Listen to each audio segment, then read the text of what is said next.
महाराज म्हणा. हा? संभाजी महाराज असं म्हणा. हे बघा, तुम्ही ज्यांना महाराज म्हणताय त्यांना पकडण्याचं राजफरमान मी घेऊन आलोय. बरोबर ना मोरोपंत? बरोबर आहे. आणि तुम्ही जर तसं केलं नाहीत तर तुम्हाला पकडण्याचं दुसरं राजफरमान माझ्याकडे आहे. राजफरमान आहे ते.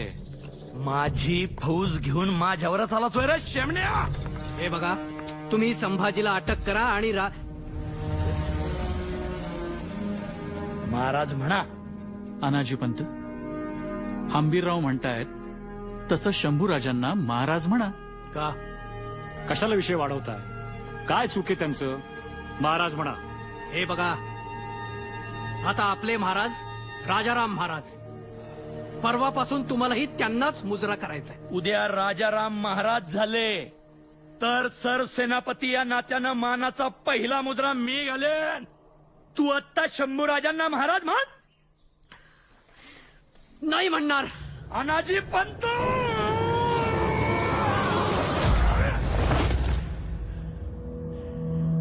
शंभूराजे न्याय करा. महाराणी सोयराबाईंच्या मनात तुमच्याबद्दल विष घालून तुमच्या अटकेचा प्रयत्न केलाय पंतांनी.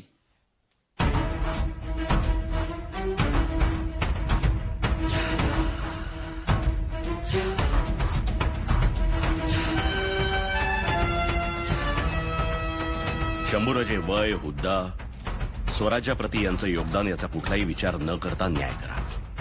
गुन्हा साधा नाही.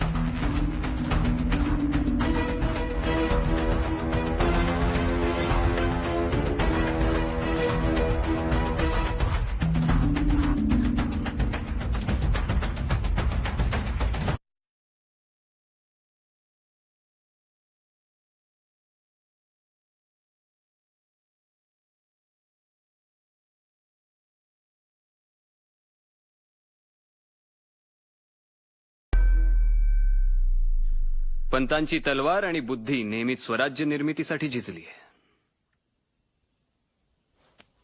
वैयक्तिक राग लोभांपायी स्वराज्य दावणीला का बांधायचं?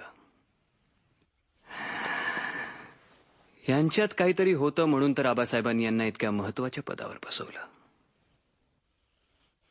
नव्या मंत्रिमंडळात देखील यांना तोच मान मिळेल जो आबासाहेबांनी यांना दिला. चालेल पंत?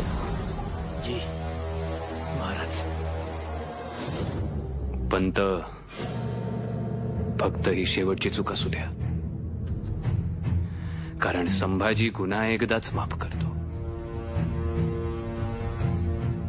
नंतर गुन्हेगार साफ करतो.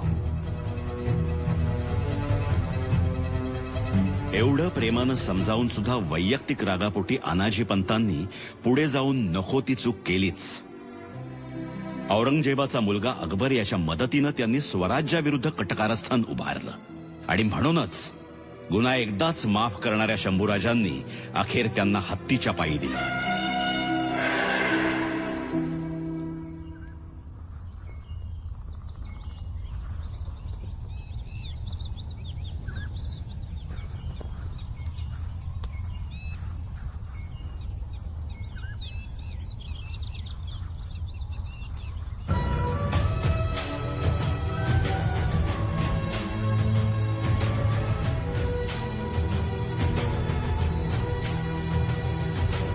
जे मी पाहतोय तेच तुम्ही पाहताय का सोनूपंत? कोण म्हणतो महाराज गेले? शेवटी संस्कार रक्तातूनच येतात. हा, बरोबर आहे. चला,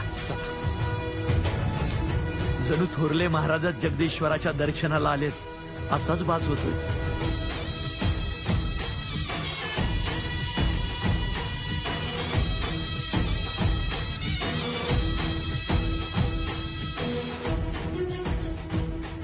काय आहे ना, जणू पुनर्जन्मच.